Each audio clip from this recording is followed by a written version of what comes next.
I'm here to talk to you about the 3 things that are stopping you from manifesting wealth. So this, like a lot of people are like, I want to make more money. I know that I want to build wealth, but I'm not really sure where to start.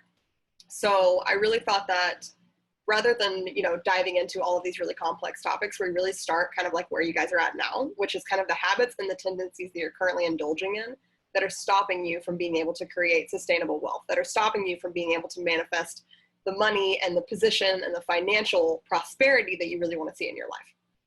So the first thing that's stopping you from manifesting wealth is that you don't know how much money you make.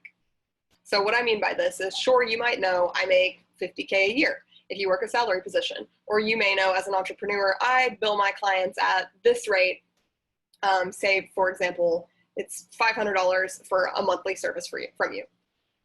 You may know these numbers. However, that's not necessarily what you're taking home. So what I mean by this is, so for example, if you're on salary, there's going to be an after-tax number. This is actually what's hitting your bank account, the money that you're seeing that you then have to allocate to expenses, to hopefully savings, we'll get there, and to whatever else that you want to put money towards. So there's definitely a difference between I make this much money, aka the money that's guaranteed to you, whether by a client or by your employer, and the money that you're actually taking home and seeing hit your bank account.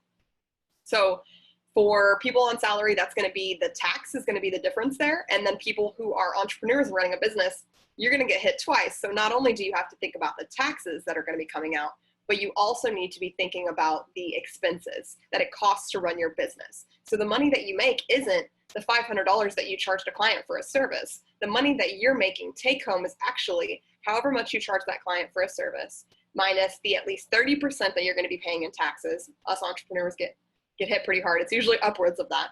And as well as any expenses that it costs you to run your business. So for example, if you're hiring a virtual assistant, if you are paying for software to run meetings such as Zoom, if you are paying for email marketing software, if you are running Facebook ads, anything like that, any money that you're investing to keep your business running are costs that are actually going to have to come out first before you see how much money you're really taking home. So that's the first reason that a lot of people aren't truly able to manifest wealth, is because they're not actually aware of the full amount of money that they are making. They don't understand what they're bringing home versus what it looks like on paper, which can be a very different number. So I want to check in, make sure we don't have any questions or anything. Let's see. I think we're in a good spot. Hello, Ascension. Waving at everybody coming in. Thanks for joining. Again, if you have any questions, I pinned the comment of what we're talking about. We're going to be talking about 3 things stopping you from manifesting wealth. And then, like I mentioned, if you have any questions, comments, anything like that, feel free to throw it. I want this to be super interactive. I want to answer any questions that you guys have that are coming up for you. So definitely feel free to share those. So the second reason that you may be stopping yourself from manifesting wealth is that you're not tracking your spending. So I know budget is like this huge, mean, scary, big word that nobody wants to talk about. And I'm not necessarily referring to going into the whole entire budgeting process. That'll be like a whole separate live. There's so many different ways to do that and so many different methods that we can dive into that further another time. Of course, if you guys have any questions about that, or you're already doing that with your own finances, feel free to message me, shoot me a DM. Happy to answer any questions around that. But what I'm talking about kind of like on the surface level is just understanding what you spend. Understanding like these are my recurring costs every month. So for example, recurring costs are going to include your rent or your mortgage payment. They're going to include any car insurance, car payment, credit card minimum payments, anything that you know that's going to be coming in, utility bills, internet, cell phone, all that kind of stuff that you know happens every single month. Some of these costs might have a bit of a variance. There may be like one month your phone bill might be 100, and then another month, if you go over on something, it might be 120, 150. So of course there's going to be a variance here, but it's good to get an idea of the roundabout average of what those costs are going to be for you every month so that you can start to plan for that. And then of course there's the other side of spending, which goes, a little bit further than some of those recurring costs, which is, eating out, going to the movies, going to hang out with a friend. It's summer, and like I've been seeing this like hot girl summer all over Instagram. So for those of you out there trying to live your best life and have a hot girl summer, it can be tough to kind of rein in your spending. So I'm not necessarily referring to restriction. I'm not telling you don't do this, don't do that. But what I'm saying is to start to get an idea of what you're spending. Because if you don't know what you're making and you don't know what you're spending, then there's no way for you to really start to build a plan of how you're going to manifest wealth, how you're going to build sustainable wealth to create a legacy for yourself and to create a legacy for your family. So let me double check, make sure we're all good. Hey, Alyssa, thanks for hopping on.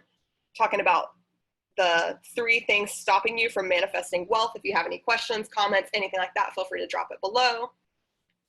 And so I've mentioned so far that the first thing is that you don't know how much is coming in. And this is either going to be after tax for those of you on salary, or it's going to be after your expenses and after tax if you're an entrepreneur, own your own business, etc. So, and then the second thing is that you don't track your spending. So if you don't know what you're spending, where, what your recurring costs are, and then what your kind of variable costs are, like eating out, going out with friends, catching a movie, whatever that is, then how are you going to start to plan? So those are the first 2 reasons and the first 2 kind of things that are stopping you from truly manifesting the wealth that you, not only that you desire, but that you deserve. Like, come on, we're not out here hustling just to break even and live paycheck to paycheck. Like, you're, in the career that you're in, you are starting the business that you started because you really want to live a certain lifestyle and because you have a vision for your life that you really want to see come to fruition. So if we don't start to make a plan and start to break this down, then that's not going to be possible. So the third thing stopping you from manifesting wealth is that you aren't setting aside enough money. So what I mean by you aren't setting aside money, it means like you're just playing the like wing it game with your bank account every month. You're like, well, I know like this kind of money comes in and it comes, I don't really know how much it's going to be, but it comes once a month or it comes every 2 weeks. And then I just like spend until there's not any money there. And then I wait till payday and then we do it all over again. This kind of like rat race, winging it approach, intuitive budgeting, as one of my dear friends, she had sent me that like in a comment to a post that I made, and it like cracked me up. She was essentially saying like, I'm going with intuitive budgeting, which means I am winging it and have no plan. Thought that was like a really fancy way to say like, don't have a budget. So for those of you utilizing this intuitive budgeting method, what that means is that you're probably not setting aside money. And if you're not setting aside money, then you're not going to be able to manifest true wealth. You're not going to be able to build wealth. You're not going to be able to save. You're not going to be able to invest. You're not going to be able to have your money working for you. So again, there's a few reasons that you want to set aside money. Just to mention a couple of those, one of them can be to have a safety net. You need to set aside money so that you have breathing room, so that if an emergency bill comes in, or you get an awesome business opportunity to invest in something that can be really, really awesome for your career, or a really great opportunity to make more money. Another reason that you want to set aside money is to invest, so that you can start to invest in the stock market, so that you can start to invest in real estate.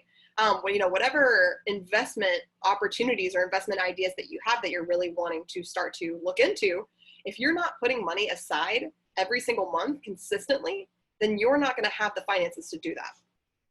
So again, just to kind of wrap that up too, I do highly recommend starting with the safety net.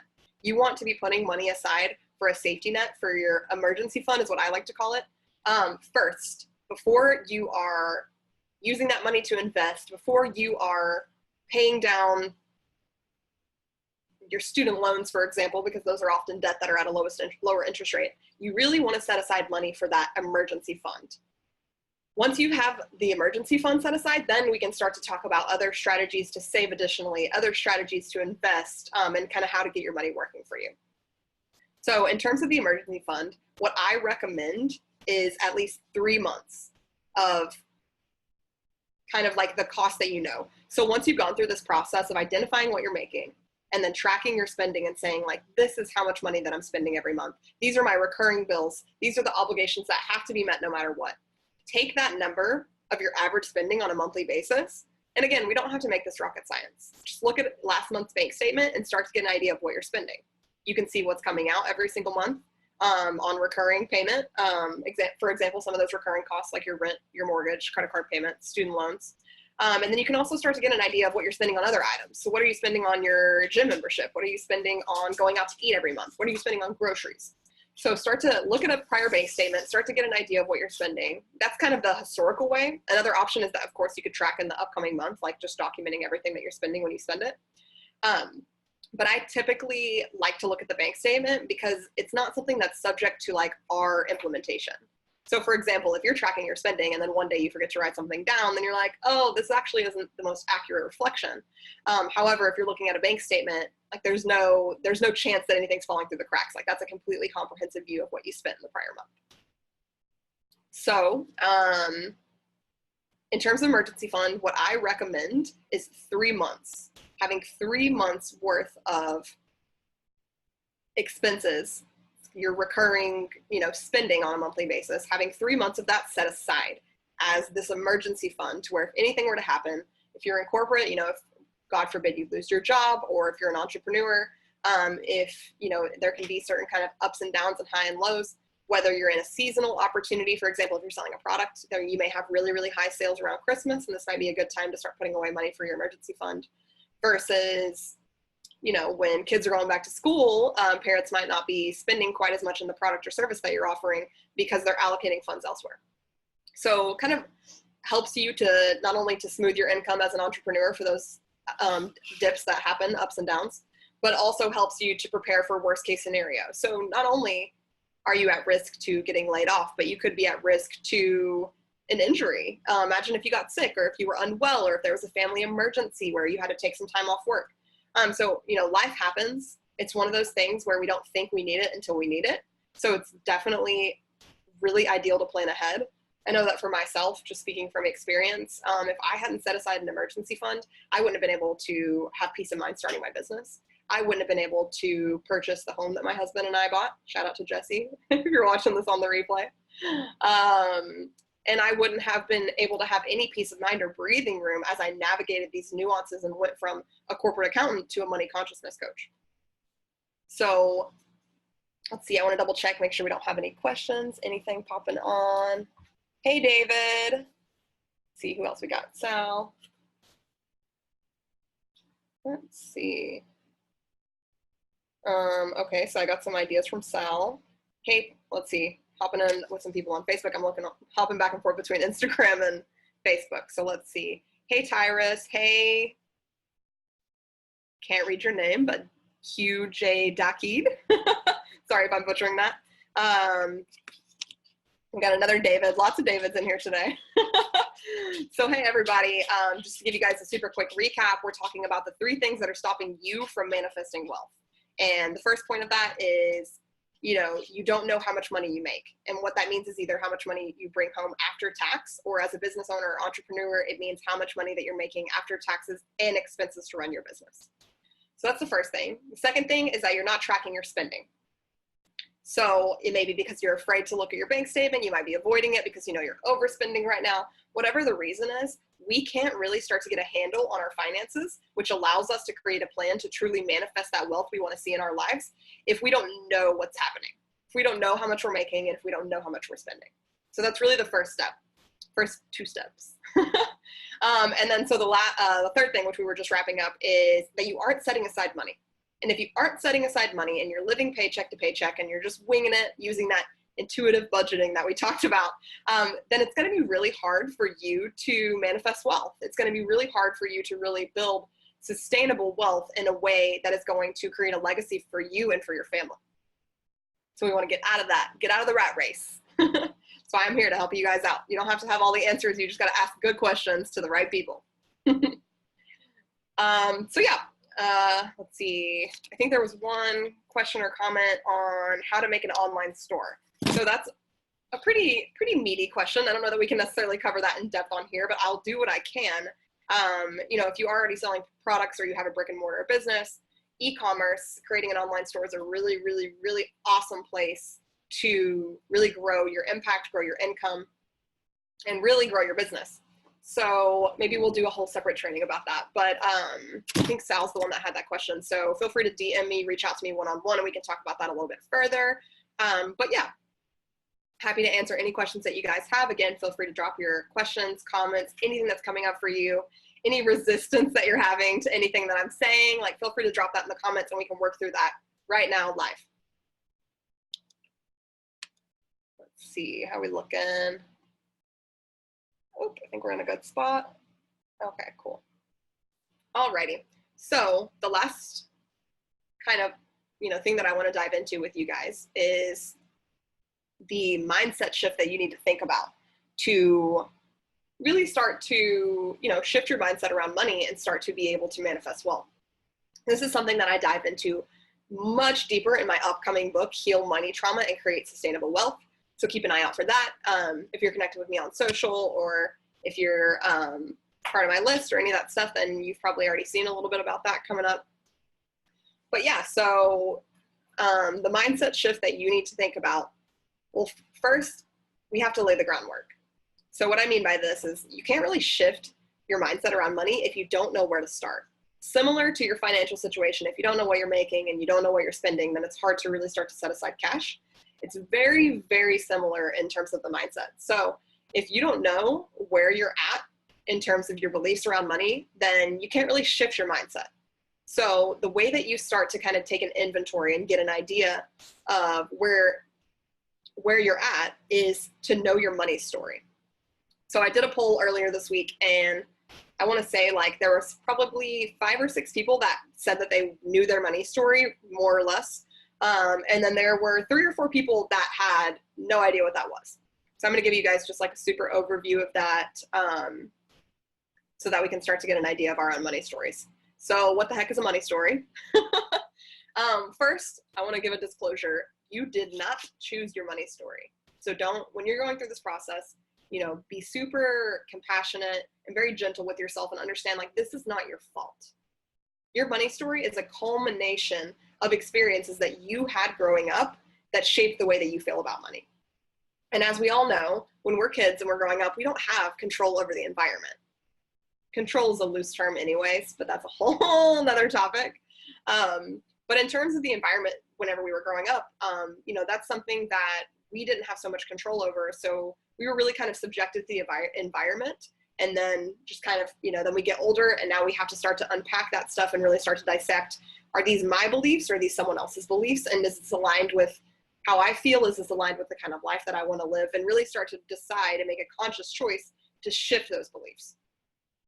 So again, money story is a culmination of experiences that you had growing up that shaped the way that you feel about money.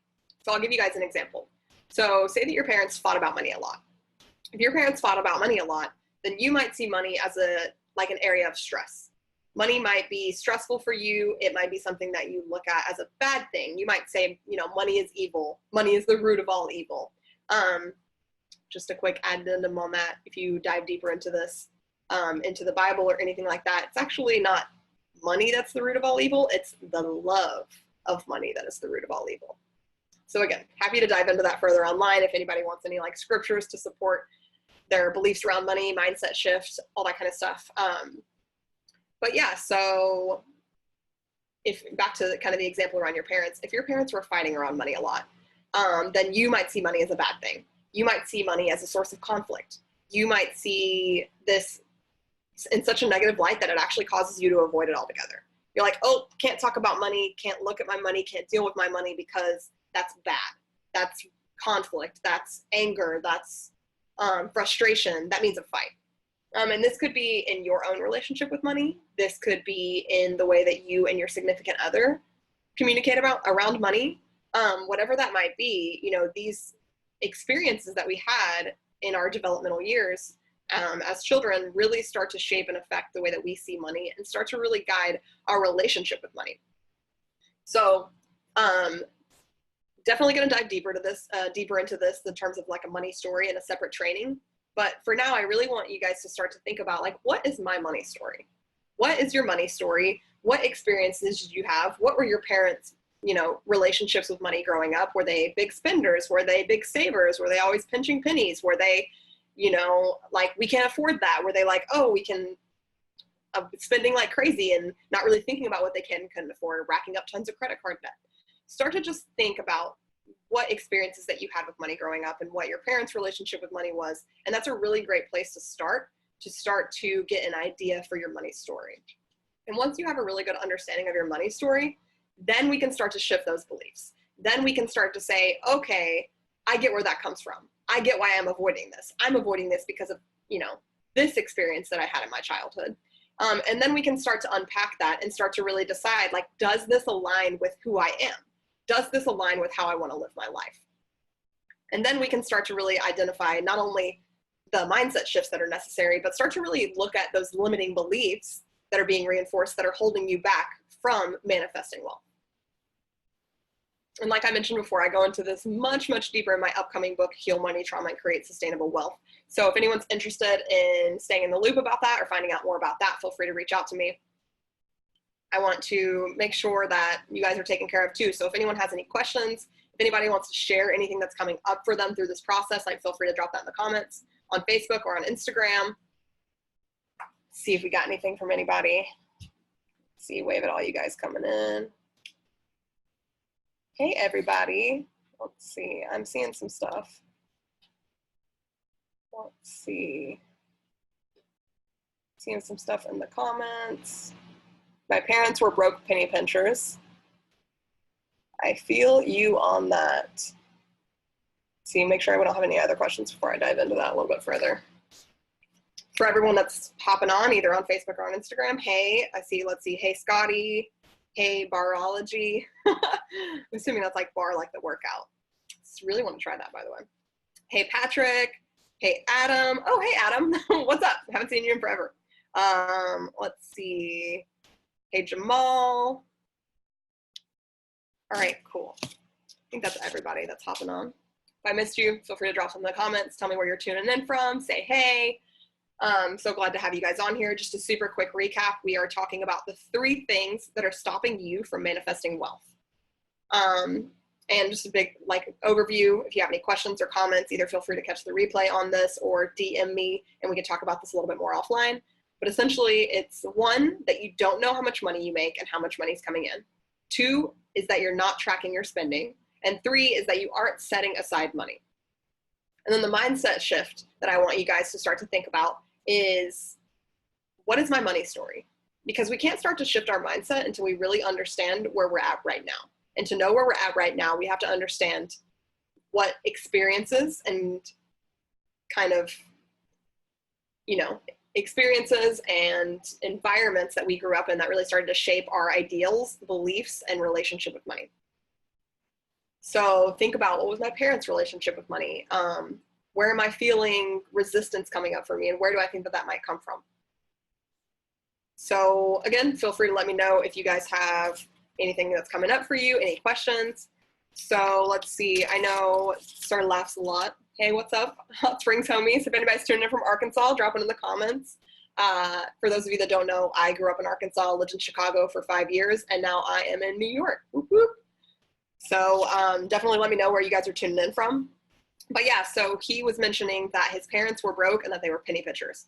I can totally relate. So my experience was a little bit different than his, but a lot of parallels, not only because we both grew up in Arkansas, but just in terms of like my story, I have raised by a single mother. She was constantly, you know, busting her butt to try to provide for my brother and I, sometimes working 2 jobs just to make ends meet.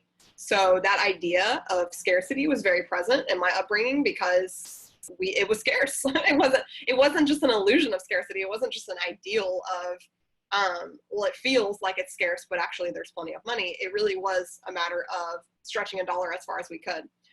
So in terms of that scarcity, even as I progressed through my life, for example, whenever I started working in corporate America, negotiated like 5,000 to 10,000 more than anyone in my industry was making directly out of college, I still had these ideas. I still had these beliefs ingrained in me, which were affecting my relationship with money. It was affecting the way I spent money. It was affecting the way I invested in myself. So that's just an example of my own experience of how, you know, my money story starts to feed into my present day. Of course, I've done, you know, deep work and really broken down a lot of that stuff and overcome a lot of those limiting beliefs. But I'm sharing this with you so that you start to get an idea of your own money story and really how this is affecting you. So does anyone else have any questions? Anyone else want to share what's coming up for them in terms of their money story, or anything any resistance that they're having around kind of the 3 things that are stopping them from manifesting wealth? I would love to hear about it. Hit me on Facebook, hit me on Instagram, wherever you're at.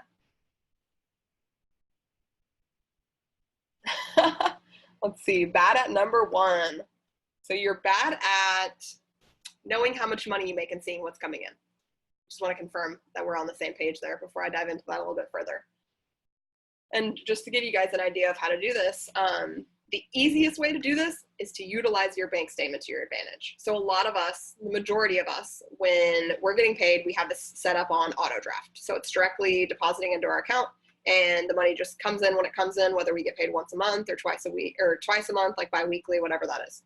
So that's one really great way right off the top to look at that and see how much money you're making after tax. Another way, of course, is to look at your W-2, look at your annual statement, because there's going to be a number that's like your overall income, and then you're going to see your tax, and then you're going to have like a below the line number, if you will, aka what you're making after tax.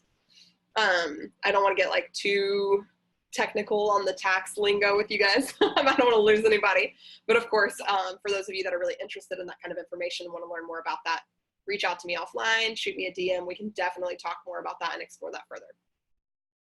I was in corporate accounting and did tax for a couple of busy seasons. So I've done my fair share of taxes, probably like ballpark, like 500 tax returns in less than 4 months. No big deal. But yeah, that's for individuals. That's for LLCs, partnerships, corporations, S Corps, C Corps, you name it. So I do have, some insight on that stuff if you guys have any additional questions about that. And then as an entrepreneur or as a freelancer or a contractor, the take home is going to be after tax and then after expenses. So whatever costs that it is for you to maintain and run your business, that's going to be what your actual take home income is. Let me see. Got a couple new people hopping on. Hello, hello. To give you guys a quick recap, we are talking about the 3 things stopping you from manifesting wealth, and then the one mindset shift that you need to start thinking about to really put yourself in a position to set yourself up for success so that you can manifest wealth and create sustainable wealth for yourself, sustainable wealth for your family. If anyone has any questions or if anything's coming up for them, feel free to drop that. I'm going to stay on for just a couple more minutes, answer any last minute questions that are coming up. And then also a reminder, shout out to the first few people that hopped on, because I will be sending you a free gift. And I'm going to be doing this every single week at Thursday around noon. We may tweak the time a little bit here and there depending on what works best for you guys and what works in my schedule. But every Thursday I'm going to be coming on, I'm going to be hopping on live, and I'm going to be talking about, different area in the realm of finances, personal and business finances, whatever you guys are asking for. Definitely appreciate your feedback, because it helps me to really support you guys and to really be of service so that I can answer whatever questions that you have that are coming up for you. Any questions around money, anything that you're struggling with, anything that you're unsure about, anything that maybe you just want to learn more about, feel free to let me know, either dropping that in the comments or shooting me a direct message, and I will make sure to answer those questions as well as take those topics into consideration for future lives. Let's see. Shout out to Amory. Shout out to Fab K. Oh, hey, what's up? If you're still tuning in, shout out to my DePaul alumni. And for anyone that doesn't know what that is, DePaul University in downtown Chicago. What? That's where I got my bachelor's degree. Majored in accountancy, minored in finance, because I love this stuff so much that I just want to nerd out on it 24/7. You guys are like, cannot relate. Maybe you can, maybe you're a nerd like me. But for those of you that are not super into the numbers and super into finance, that's why people like us are here, so that we can support you in that. Stay in your genius zone. know your genius zone. Let's see. Oh, and just a heads up for everyone that's tuning in on Facebook, make sure to accept the Facebook notification so that it'll let you know and give you a notification every single time that I hop on live. Because again, I'm going to be doing this once a week. Same thing on Instagram. Make sure you've got my notifications enabled. That way, every single time that I hop on, you guys will know first thing, and you can come in, ask me any questions, and really start to sharpen that money mindset. Alrighty, well, if there's no more questions, or again, if anybody wants to share what's coming up for them, whether that's resistance or maybe that's some insights in terms of your money story or some struggles or some hardships or trauma that you kind of want to work through a little bit, I'd be happy to do that. If it's something that's a little bit more personal that you don't feel as comfortable sharing in front of everyone, feel free to send me a personal message. I'm here to support you. I'm always available. So definitely let me know. And anyone that's going to be catching this on the replay, same thing to you guys. If you want to shoot me a message, leave me a comment, anything like that to dive into anything further, if you have any additional questions, if you're unsure or unclear about anything that I mentioned, I'm more than happy to help. I'm always here for you guys. I'm a resource for any of your financial questions, so please use me for that. Let's see. Alrighty, well, I'm not seeing any more questions coming in. Let me double check on Facebook too. Get this hair out of my face. Alrighty. Let's see. Nope, I think we are good to go. All right, well, thank you guys so much for tuning on. Again, I'm going to be doing this every single Thursday, right around the same time. So if you have any questions, any topics that you want to learn more about, anything that you want me to teach, then please feel free to reach out to me, shoot me a message, and I will do my best to incorporate that. Let's see. Oh, hey, Athena. Hey, what's up? I'm actually just wrapping up, but I'll be reposting the replay, so feel free to check that out. And then just a quick recap, we're talking about the 3 things that are stopping you from manifesting wealth, and then a mindset shift to really start to think about how to shift your mindset into more of a place of being able to powerfully manifest that wealth. Well, thank you guys so much for hopping on. I really appreciate everyone who shared questions, comments. Again, I'm going to be doing this every Thursday around the same time, so feel free to reach out to me with topics that you want to learn more about, any trainings that you want me to do, any questions that you have that are coming up for you around your money, anything at all, business finances, personal finances, budgeting, saving, investing, the spiritual, the woo-woo, the more strategy kind of practical side. Like, I'm with all of it, so bring it. All right, well, I hope everyone has a wonderful day. I hope that you guys are having a kick-ass Thursday, or baby Friday, as I like to call it. And like I said, feel free to join me again next week. I'm so excited to be here with you guys, talking with you guys, teaching, training, helping educate you guys on finances, because I think we can all agree we did not learn about this enough in school. So yeah, thank you again for hopping on. I hope you guys have an awesome rest of the week. Have an awesome weekend, and I will talk to you next week.